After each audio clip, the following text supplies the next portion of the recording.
Olá, você que está acompanhando o Conexão Poder através do nosso canal do YouTube e também através do Instagram do Repórter MT. Estamos aqui nesse momento recebendo o Allan Kardec da CCTEC, a nossa colega Ana Cristina também está aqui com a gente, para batermos um papo. O programa está ao vivo, às 4h18 desta tarde de quarta-feira, mas eu não sei a hora que você vai assistir, né? Então é bom dia, boa tarde, boa noite, porque ele vai ficar gravado aí no nosso canal do YouTube. Tudo bom? Tudo bem? Tudo bem, seja sempre muito bem-vindo aqui, é sempre muito bom te entrevistar pela facilidade que você tem de falar sobre tantos temas, especialmente ciência, tecnologia, inovação, porque a gente está num mundo tão digital. Quais são esses desafios para o estado de Mato Grosso? Seja bem-vindo. Obrigado, Ana. Obrigado, Anderson. É um prazer estar com você. A gente já acompanha faz tempo o seu trabalho, desde a época que você estava vocacionado mais ao esporte. Bora. E a Ana, a gente já tem aí algum tempo de amizade, de parceria. Obrigado pelo convite e especialmente você que está nos assistindo aí. Eu estava dando uma olhada nos trabalhos desenvolvidos pela CCTEC, porque não sei se a palavra certa é complexo, né? Porque quando a gente fala em tecnologia, quando a gente fala nessa convergência toda que a gente vive hoje, do investimento escolar, do investimento em todas as áreas onde a CCTEC atua, não é uma coisa tão simples de comandar, né? Muita gente deve falar assim, o que faz a CCTEC? Eu li bastante, até estava conversando com a Ana sobre isso. Para a gente começar o papo, então, dá uma pincelada, uma explicada qual é o trabalho hoje principal desenvolvido pela Secretaria. Anderson, a Secretaria de Ciência, Tecnologia e Inovação tem duas áreas finalísticas.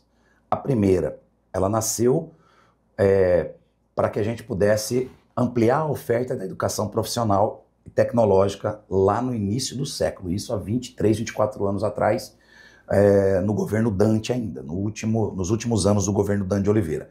E o Blairo, quando assumiu, o ex-governador Blairo Maggi, ele impulsionou isso. Impulsionou e construiu uma autarquia chamada CEPROTEC, que era um centro para formação tecnológica, porque a gente tinha pouca oferta de educação profissional. Quem ia para o IFMT, que só tinha 3, era aqui o Octaíde, São Vicente e Cáceres, né? Ou ia para o Senai, ou ia para o Senac, alguma coisa assim. E o acesso à universidade também era difícil. Então a ideia nasceu desse jeito. Hoje nós temos uma perspectiva que eu já vou falar para você, como que nós chegamos até aqui. E cada governador que passou desses 23, 24, 25 anos, investiu um pouco mais ou um pouco menos. Infelizmente... Quem se destacou nessa trajetória, hein? Olhar realmente... Dante que inaugura, Blairo no seu primeiro mandato cresce, no segundo ele estagna, Silval e Tax praticamente acaba. A gente tem que falar a verdade, os dados estão aí, sem reforma nas escolas, sem ampliação de nada, e o Mauro Mendes retoma e a gente hoje está alcançando o ápice. Mas só um parênteses, por que o táxi extinguiu a secretaria? Não é que ele extinguiu a secretaria, ele não colocou investimento para terminar as obras paralisadas. Nós estamos terminando as obras paralisadas do táxi agora. De 8 que foram iniciadas com o Silval, o táxi entregou nenhuma, o Mauro está entregando as 8. São essas escolas... As novas escolas técnicas. Escolas técnicas no estado de Mato Grosso. O Dante construiu 5 delas. 5 delas. E aí, depois de Dante, o Blairo construiu mais 7. E as 8 que foram pactuadas com o governo federal e ainda no governo Silval, um repasse de 10% do governo estadual, o governo Silval Barbosa e o governo Tax não conseguiram, teve paralisação também de repasse, mas não conseguiu pactuar. O que o Mauro fez, Anderson? Falou, olha, o governo federal está sem repasse, vamos investir em recursos próprios, porque obra parada é prejuízo para todo mundo. Isso foi uma das missões que o Mauro nos passou. Então, desde 2023 até agora, das 8 escolas que nós recebemos, está faltando apenas uma para nós inaugurarmos, que será esse ano, que é a Escola Técnica de Sorriso. Nós temos 17 em operação máxima. E o que nós fizemos esse ano também? Em todas as regiões, secretário? Em todas as regiões. O que nós fizemos? Uma parceria com a SEDUC. A gente não trabalha só com o jovem do pós-médio, aquele que não alcançou o ensino superior e está fazendo um técnico. A gente já está trabalhando com o aluno do ensino médio que tem interesse de fazer junto, médio e técnico. No final do ano que vem nós vamos estar formando 1.600 alunos com dupla entrega de diploma. o diploma do ensino médio e o diploma do ensino técnico. Isso é novidade no Brasil, inclusive, a gente está avançando em cima disso. E vamos alcançar nessas 17 escolas mais de 10 mil alunos matriculados de forma gratuita nos 17 municípios do estado de Mato Grosso. Bom, isso é a educação profissional. Junto com a educação profissional, dentro da CESTES, tem uma autarquia muito importante para nós, que é a UNEMAT. Sim. A Universidade do Estado de Mato Grosso faz parte da CESTES enquanto concepção de política pública. Então, como eu venho da academia, a gente dialoga muito bem com a reitoria da UNEMAT.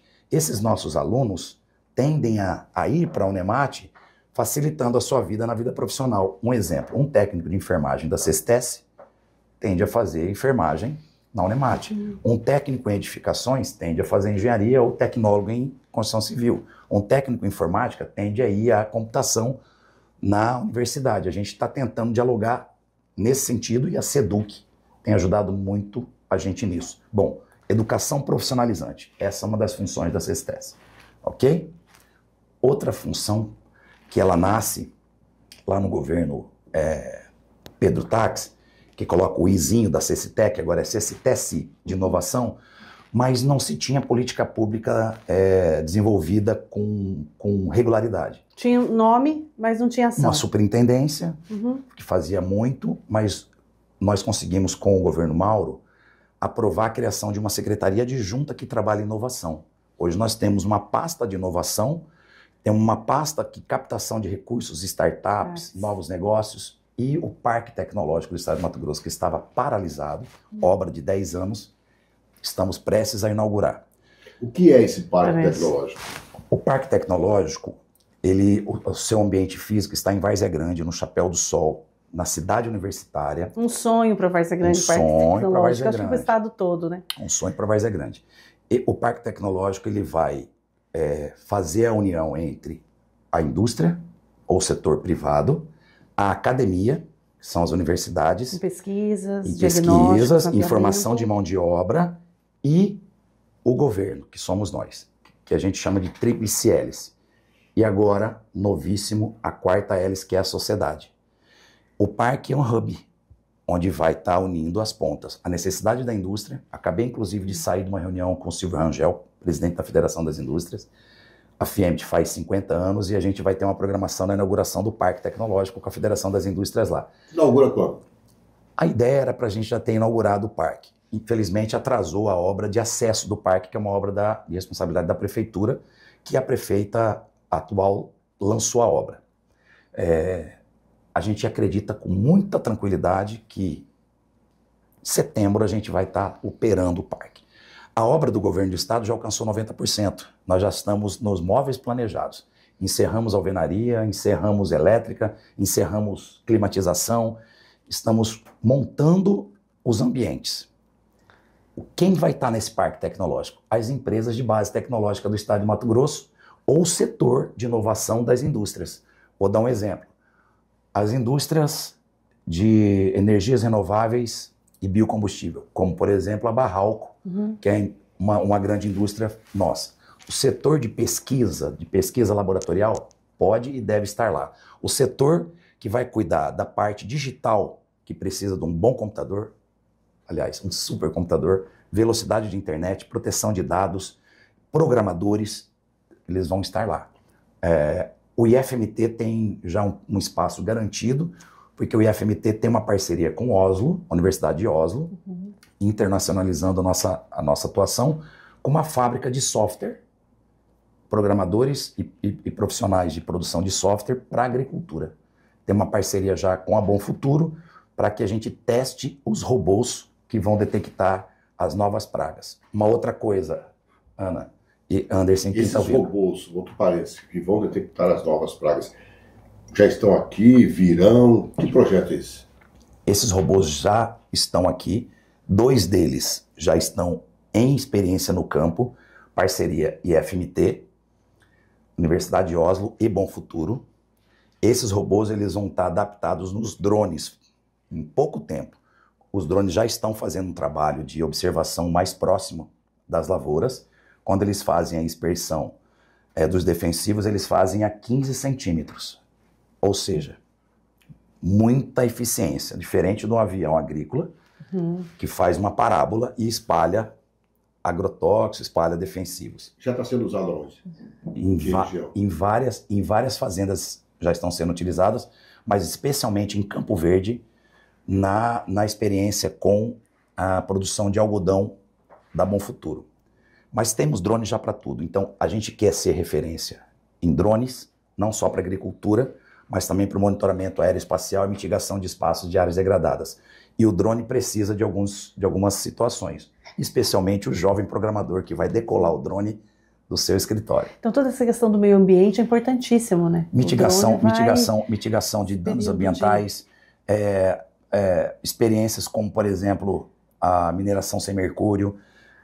Na realidade, Anderson, o parque, quando a gente estiver perto de inaugurar, o governador vai junto com a Federação das Indústrias, a FAMATO, conosco, ele vai modular o chamamento das empresas que vão para lá. E a gente vai ter incentivo para essas empresas.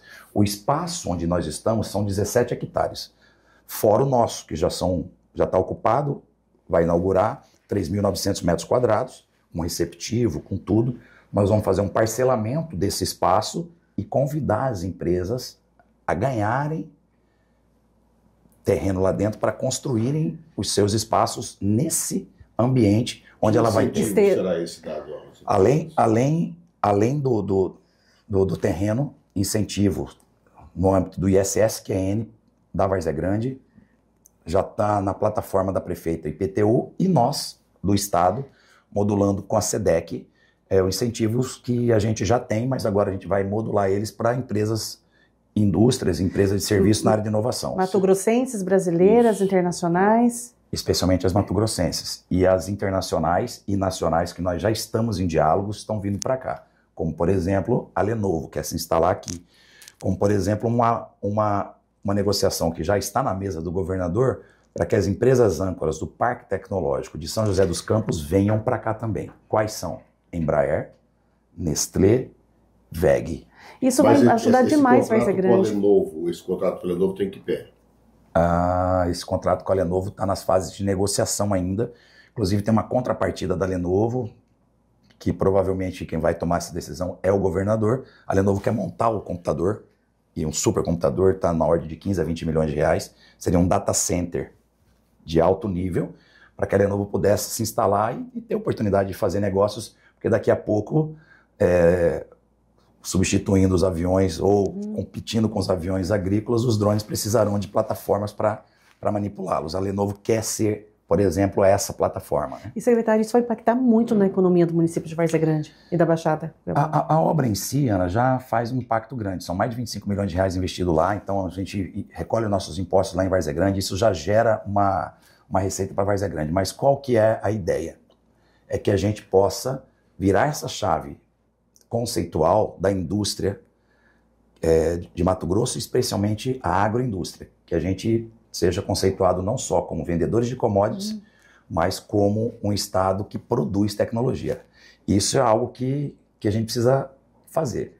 Por exemplo, nós não montamos um trator em Mato Grosso, nós não montamos nenhum implemento em Mato Grosso, nós compramos de outros países que não têm agricultura. Com esse parque, a gente vai sair no mínimo a parte tecnológica a gente quer trazer.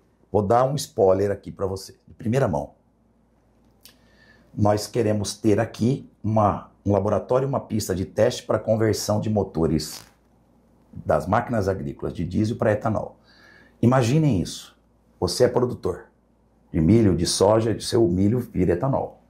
Hoje nós somos o maior produtor de etanol de milho do Brasil.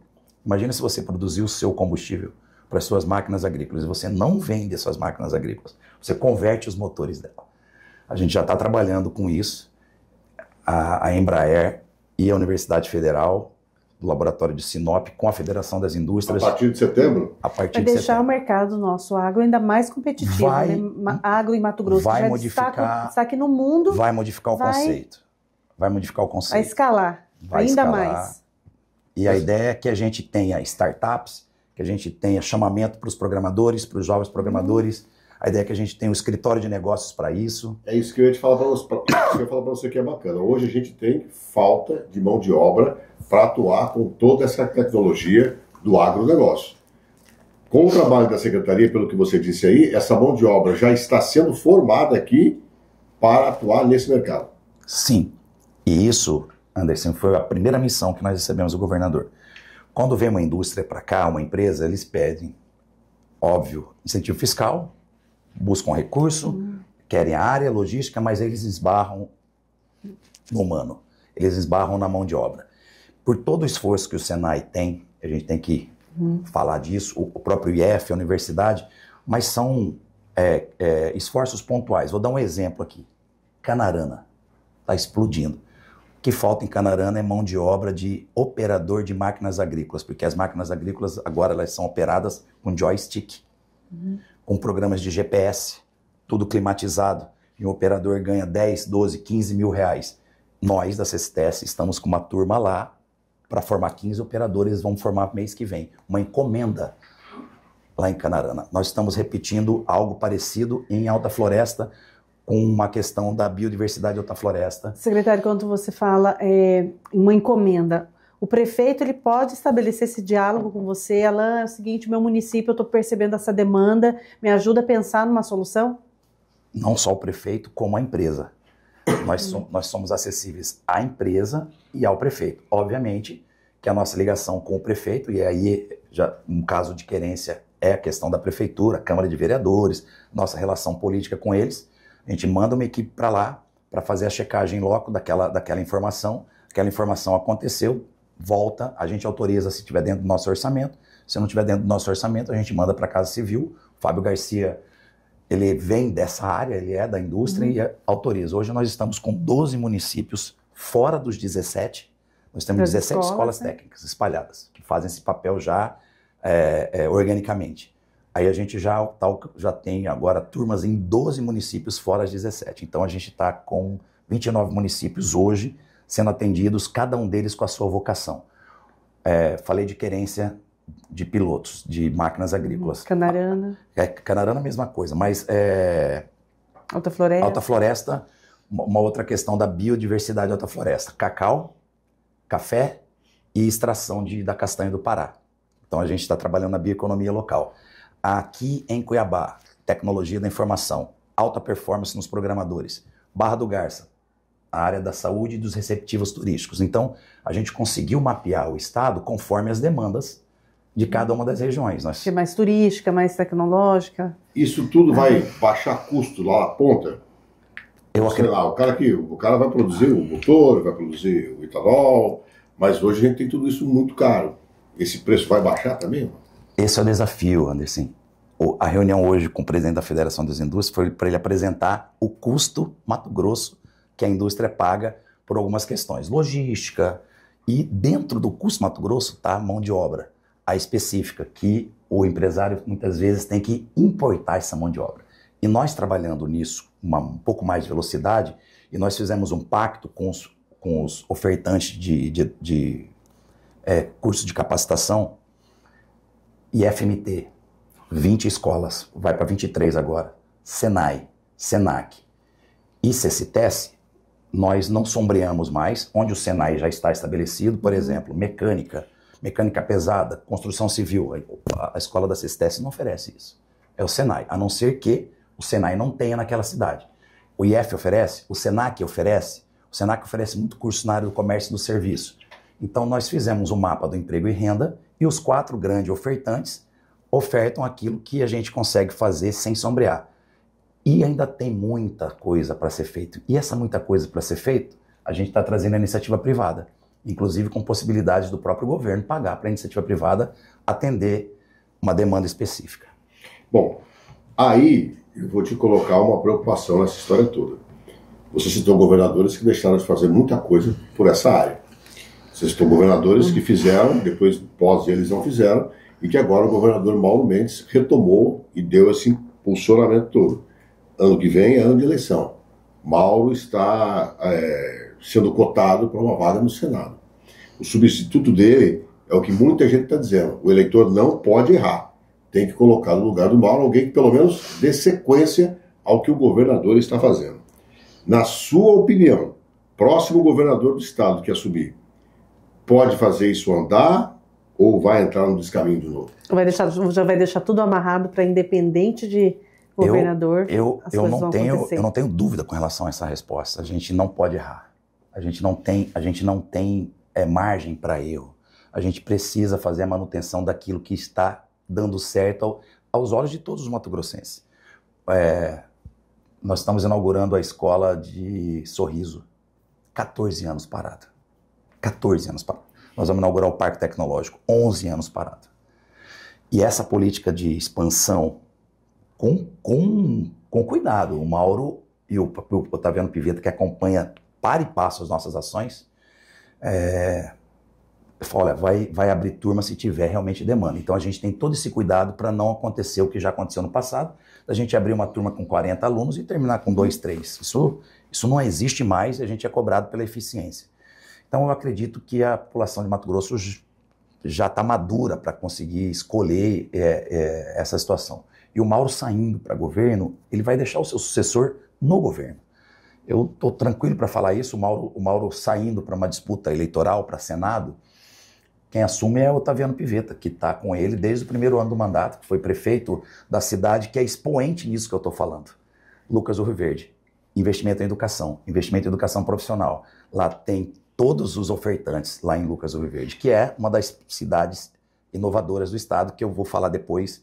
Eu estou falando da educação profissional, eu vou falar sobre a inovação, o que a gente está fazendo de ação de inovação, que vai junto com a educação profissional, mas tem ações separadas de popularização da ciência, de expansão da nossa governança digital, que está bem legal. O Anderson, falando de eleição, você é cotado para candidato a deputado. E aí, como está esse diálogo? Eu sou um homem do executivo, eu sou efetivo do Estado. Eu fiz concurso para o Estado, né? Então eu estou lá desde 2007 como efetivo. Mas também sou um agente político, vereador em Cuiabá, deputado estadual por 2 mandatos e agora experimentando a segunda vez no governo Mauro. No primeiro governo Mauro eu fiquei 2 anos na Secretaria de Cultura, Esporte e Lazer, reestruturando a política de cultura e a política de esporte e lazer. E agora na condição de secretário de Ciência e Tecnologia com um período mais extenso, né? Vamos completar aí, se tudo der certo, 3 anos e 3, 4 meses, né?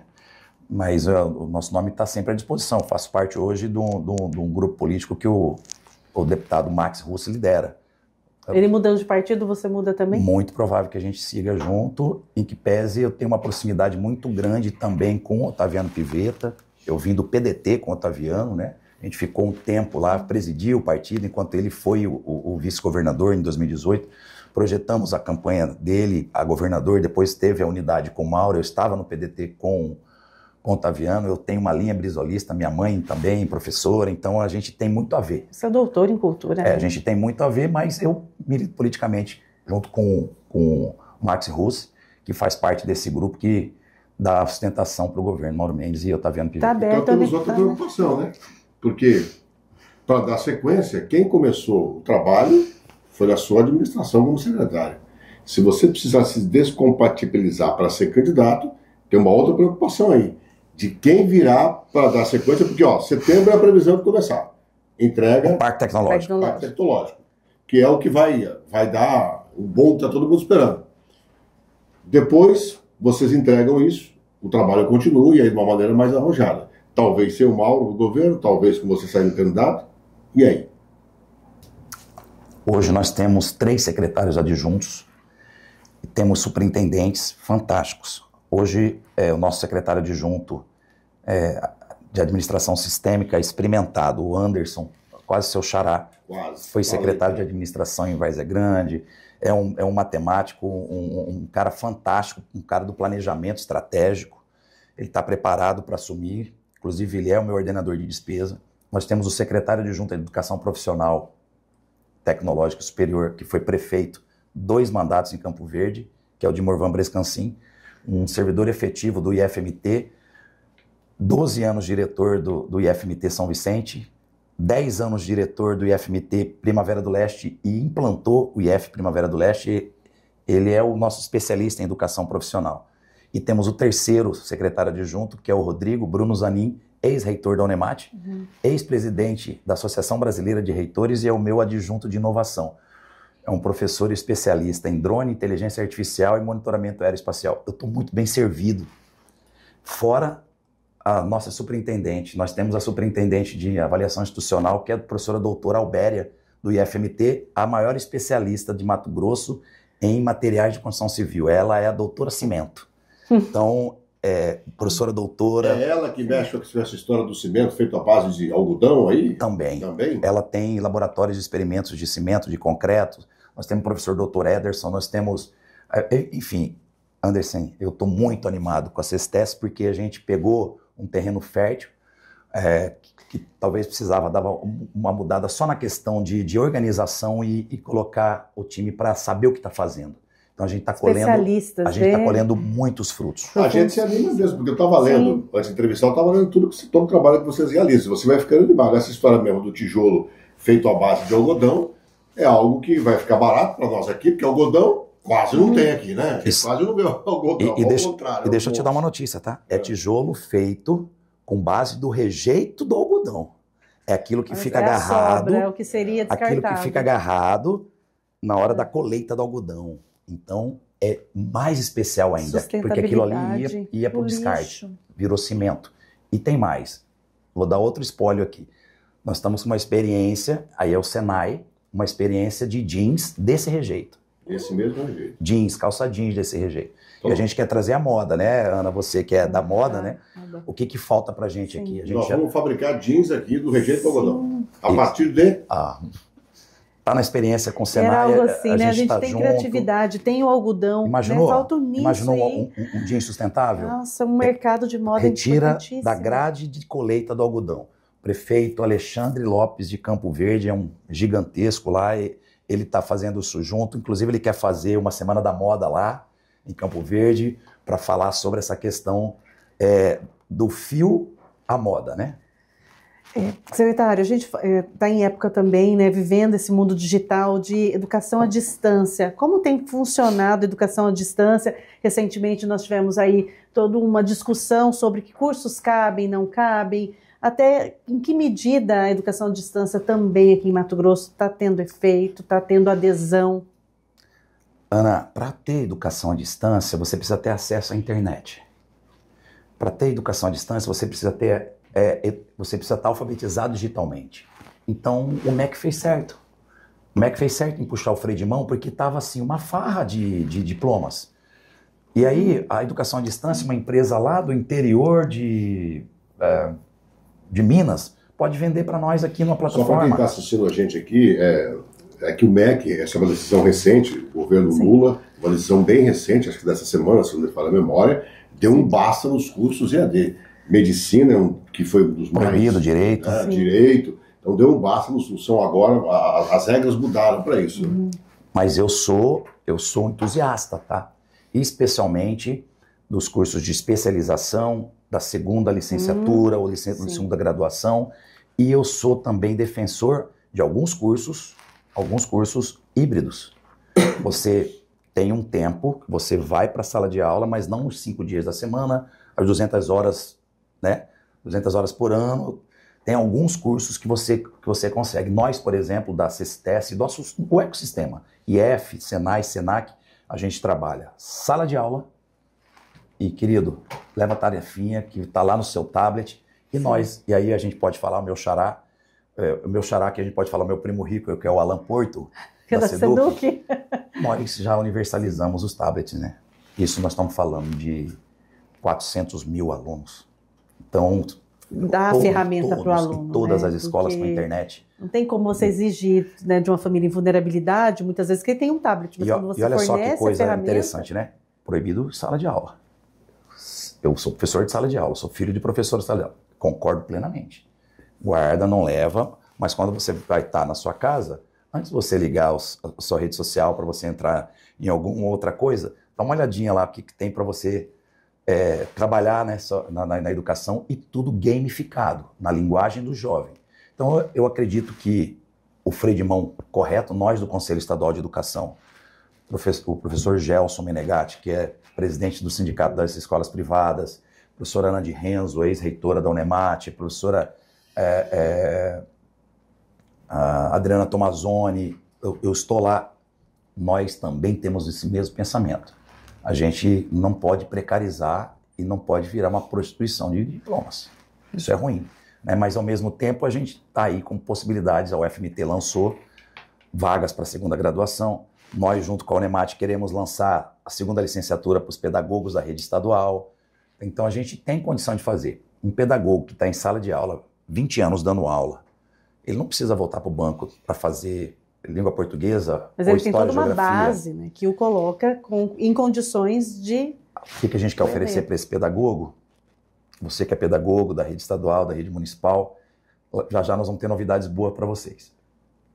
Vai vir para o híbrido, vai fazer uma segunda licenciatura no híbrido, encontro mensal para você fazer as avaliações presencialmente e as práticas presencialmente. Então, acho que isso vale. Então, respondendo para você, Ana, não tem como fugir do digital. Ele chegou para ficar. Essa geração, nós somos, inclusive, nós todos aqui, Anderson, que é jovem há mais tempo, nós somos a última geração analógica. Nós somos a última geração analógica.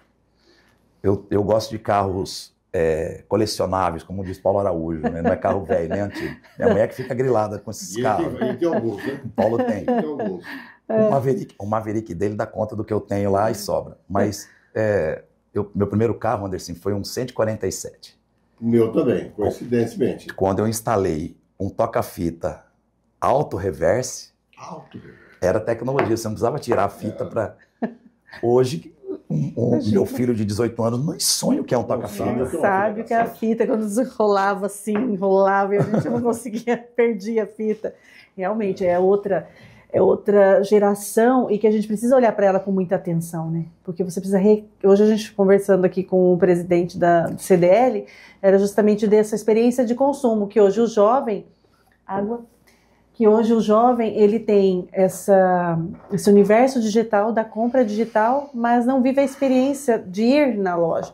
Então, como a gente também atrai esse jovem para os cursos técnicos, tecnológicos, olhar para essa metodologia. Você que é doutor, que é da academia, também você tem que estar olhando para isso, essa metodologia mais moderna, para a gente conversar. E outra coisa importante que eu vejo no seu trabalho, porque além da questão da inovação, você lida com vários públicos, desde esse jovem, que está mais moderno, com aquela dona de casa que está ali, que já é uma outra cabeça, porque quando é um nicho só, Alan, é mais fácil quando você tem vários nichos, porque é o que vocês se deparam, né?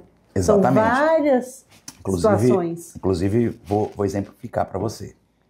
Nós lançamos o ano passado um curso de formação inicial continuada, que é um curso rápido, foram 600 horas para programadores. E a gente só exigia que ele tivesse o ensino médio. Programadores em várias linguagens, Java, Script, Python, Genexus, que existem as formas de você construir os sites e montar as programações. 210 inscritos, 5 mil inscritos para o concurso, 210 passaram e foram as vagas disponíveis, formaram 170. Dos 170, o governo do estado contratou 51. Esses jovens programadores entraram com um super estágio de programadores. Vai ser renovado agora o estágio deles, eles vão poder ficar 2 anos. Notícia boa para eles também em primeira mão. R$6 mil o estágio.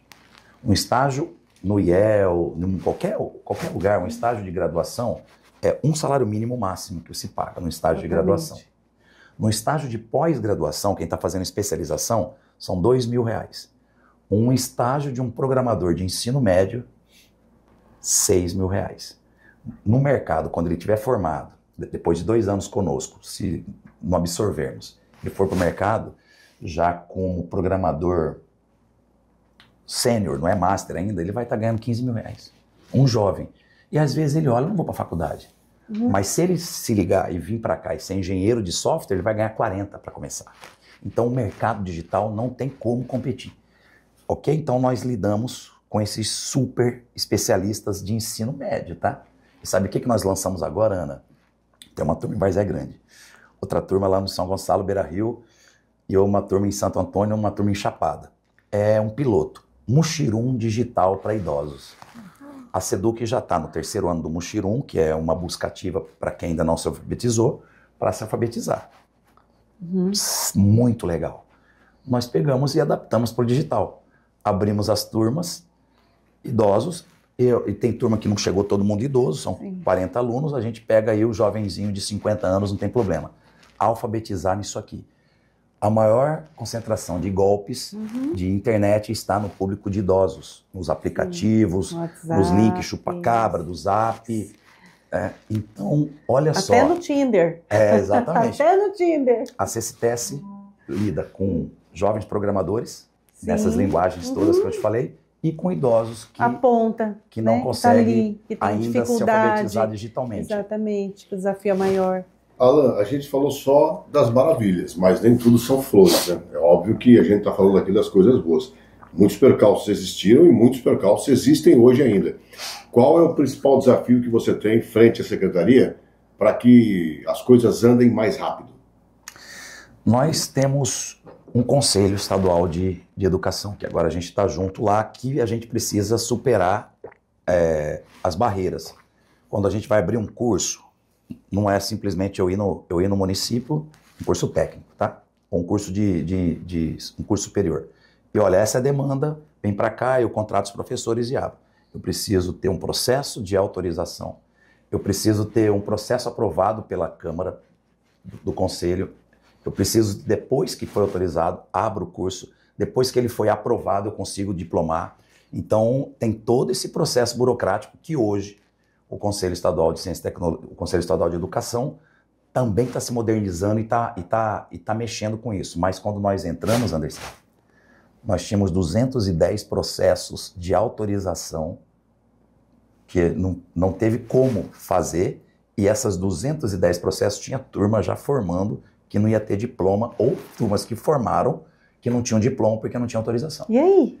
Aí nós fizemos um trabalho de 2 anos imerso no Conselho para aquilo que não conseguimos aprovar o processo, fazer o ad referendo para quem formou. A bem de serviço público valida o diploma de quem formou. Então, existe esse problema hoje? Hoje está sanado. Tem 3 ou 4 dos 220 que ainda está para terminar. Mas esse era um entrave. Outro grande entrave, obras públicas. Vou dar um exemplo. Por que a escola de Sorriso é a última a ser entregue? E meu sonho era que fosse entregue tudo ano passado. Falei, governador, vou tentar entregar o máximo possível, porque ele deu autonomia para a gente. Não consegui entregar. Das 8, conseguimos entregar no passado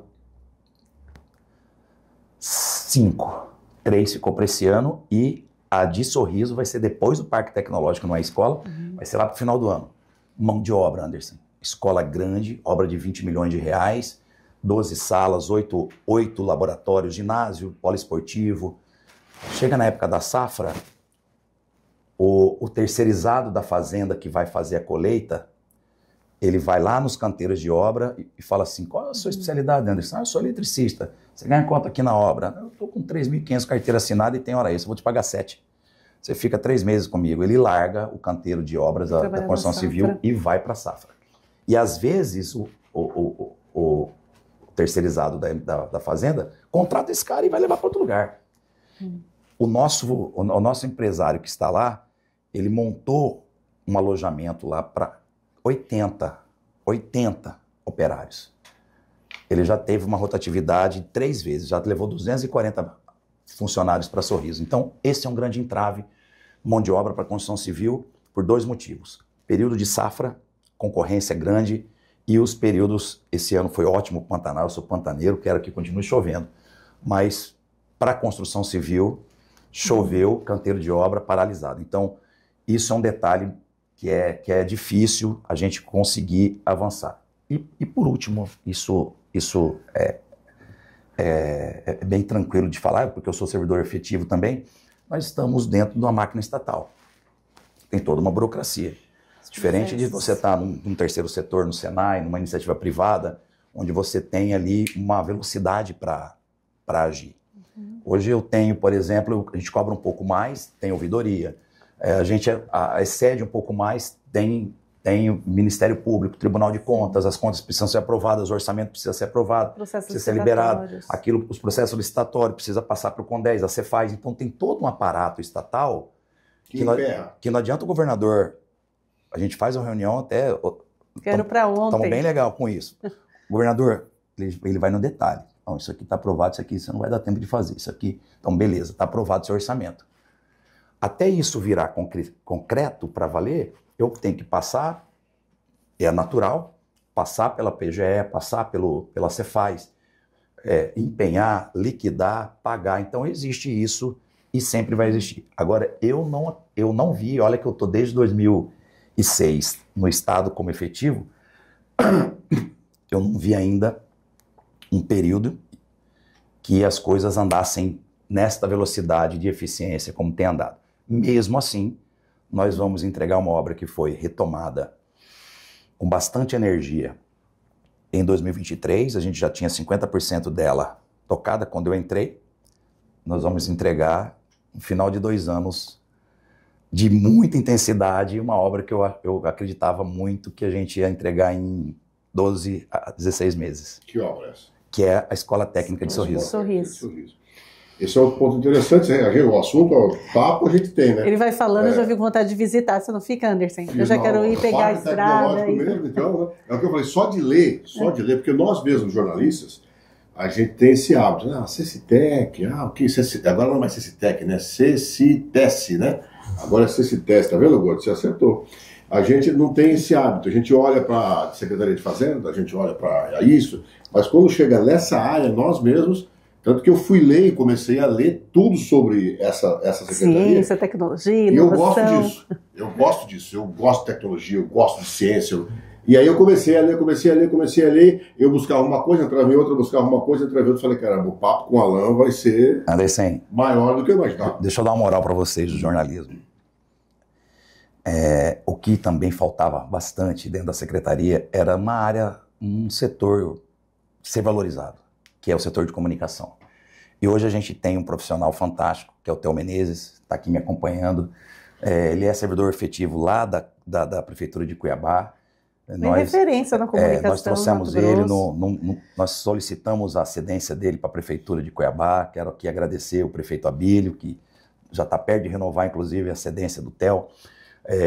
E uma pessoa que estuda e entende o que é isso que você acabou de falar. Então comunica fácil. Traduz para o cidadão. Porque nós já tivemos excelentes secretários, doutores da Universidade Federal de Mato Grosso, do IFMT, mas precisava comunicar. Você sabia que nós tínhamos 17 escolas técnicas espalhadas no estado? Que seu filho pode fazer o ensino médio técnico junto? Que em 3 anos ele recebe 2 diplomas? Um diploma de ensino médio e um diploma de ensino técnico? E agora nós estamos trabalhando para que, se ele tiver vocação para aquilo, ele ascenda ao ensino superior tecnólogo em 2 anos e meio. Ele faz um curso superior à noite, na própria escola, pela Unemate, e trabalha durante o dia. Você tem ideia do que é revolução social? É trabalho e emprego, meu irmão. É fazer a juventude entender que no ensino médio ele pode trabalhar como jovem aprendiz e que ele vai fazer faculdade à noite, vai estudar durante o dia, vai trabalhar durante o dia e vai ajudar em casa. E valorizar, vai ajudar a renda de casa. E valorizar essa perspectiva do ensino, né, profissionalizante, tecnólogo, valorizar esse profissional. O que a gente quer fazer também? Que é outro spoiler que eu estou dando para vocês. A gente quer fazer uns cursinhos preparatórios para o Enem diferenciado. Todo mundo faz cursinho para o Enem há muito tempo.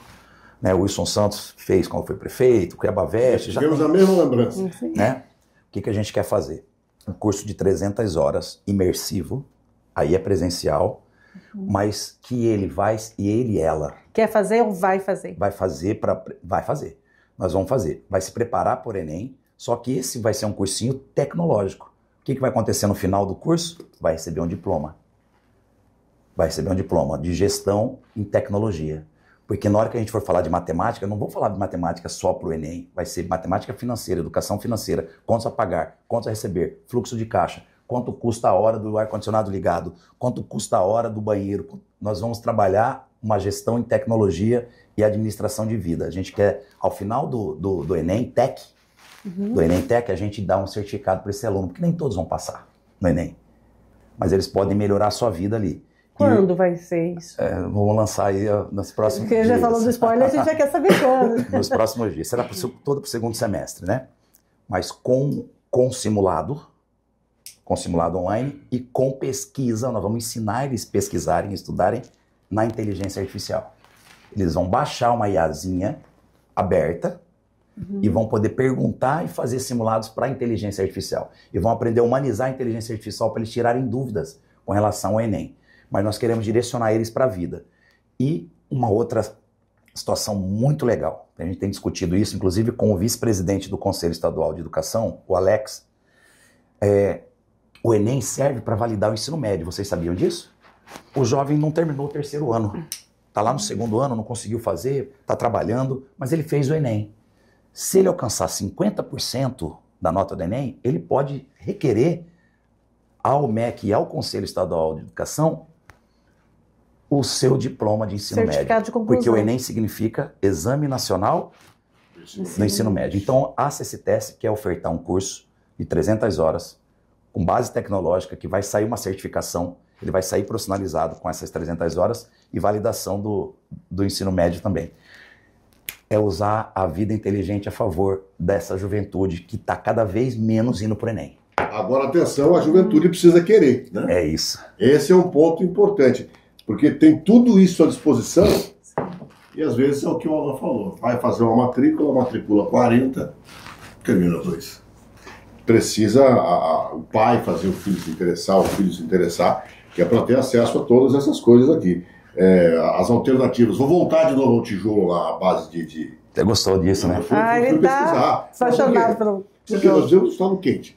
Aí já descobri que com esse tijolo, produzido aqui, eu só não consegui achar o preço. Produzido aqui, a temperatura do ambiente fica mais agradável. Os ruídos externos afetam menos as construções que você faz. São muitos benefícios. São muitos benefícios com uma tecnologia nossa, uma tecnologia do Estado. Eu só não descobri o preço, não sei nem se é dessa informação, quando está 1 milhão de tijolos, onde é produzido, aonde comprar. Vamos buscar essa informação. Mas é algo nosso, né? Algo nosso que a gente às vezes nem sabe que tem e não valoriza. Isso que é o pior de tudo. Não valoriza. Mas a gente tinha papo para ficar aqui até amanhã de manhã. Eu quero agradecer a presença. Mais alguma pergunta para ele, Ana? Olha, a gente vai ter que recebê-lo novamente, porque o assunto é que não falta, porque tem muita produção, tem muita ação, e como você disse, né? Você tem uma comunicação que comunica. Isso faz com que a gente fique informado e o cidadão possa realmente saber, na vida prática, quais são os benefícios que realmente o poder público o está impactando. Legal, eu queria fazer um convite para vocês. Eu sei que isso vai estar rodando nas plataformas, nós vamos também circular com esse podcast. Quero agradecer demais vocês. Hoje está encerrando o PIT of Science. Isso é um negócio que eu descobri depois que eu entrei na CCTS. É a 10ª... Você descobriu muita coisa depois, né, da secretaria? Muita coisa. Depois eu te falo que eu já fazia startup quando era pequeno. Startup é uma boa ideia que você tem, um negócio que você faz. Pescando no São Gonçalo Beira-Rio, moro no Cochipó e a gente vendia peixe lá no Copema. Eu sou do Jardim Gramado, eu sou da quebrada ali, no Jardim Gramado e Parque Georgia. Filho de professor e mecânico de avião. Eu e o Juninho, que trabalha comigo, que hoje é meu social media, que está aqui, a gente vendia peixe, passava na frente das casas, o pessoal do Copema, classe média melhor de renda, tinha uma calçada suja, um quintal sujo, que era obrigação nossa do Jardim Gramado carpir quintal. Aí eu descobri que eu fiz uma startup com 12 anos. Nós vendendo um peixe, compramos um carrinho de mão, uma enxada e um rastelo, e a gente estava oferecendo serviço que a gente fazia em casa por obrigação para ganhar um dinheirinho. Às vezes a turma tirava um sarro de nós, mas no domingo a gente tinha um dinheiro para tomar um sorvete. E a galera ficava só olhando. Veja só, e hoje é o secretário de... Presente para você do Conexão Poder, se a gente tomar uma aguinha lá. Hoje eu vou usar essa caneca no PIT of Science, quero falar sobre isso. Sim. Isso nasceu há mais de 10 anos em Londres, quando os jovens cansaram da Universidade de Londrina, em Oxford. E aí os pesquisadores, professores londrinos falaram, esses caras estão na onde? Eles estão matando aula, estão na onde? Estão no bar.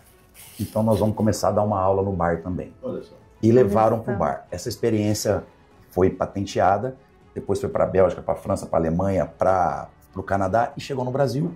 Aqui nós já estamos na 4ª edição consecutiva, são 3 noites. Vou fazer uma propaganda aqui, tá? Claro. Nós estamos lá no Poltrona Nerd. A lanchonete? A lanchonete temática. Conheço lá. A lanchonete temática. Tem joguinhos lá para você quebrar a cabeça. Jogos de tabuleiro, gamers. Vida inteligente lá, né? Tá legal. Ontem e hoje a gente encerra. Os pesquisadores da universidade, vários. São 3 palestras. por noite, vão para lá competir com a galera do chopp. E deu muito certo, nós estamos em Nova Mutum, nós estamos em Campo Verde, nós estamos em Tangará, nós estamos em Sinop, nós estamos em vários, e não é a Sistesc que faz, é um ecossistema, Sebrae, Senac, as academias, parte of Science, parte de caneca, para fazer ciência. Hoje nós estaremos lá, e eu quero agradecer demais. Você usa a caneca do Conexão. O Conexão vai estar lá hoje. Obrigado, Alan. Ótimo dia, ótima tarde, ótima noite para você. Obrigado, Ana. Muito obrigada. Seja sempre muito bem-vindo. Obrigado, Ana. Obrigado a todos.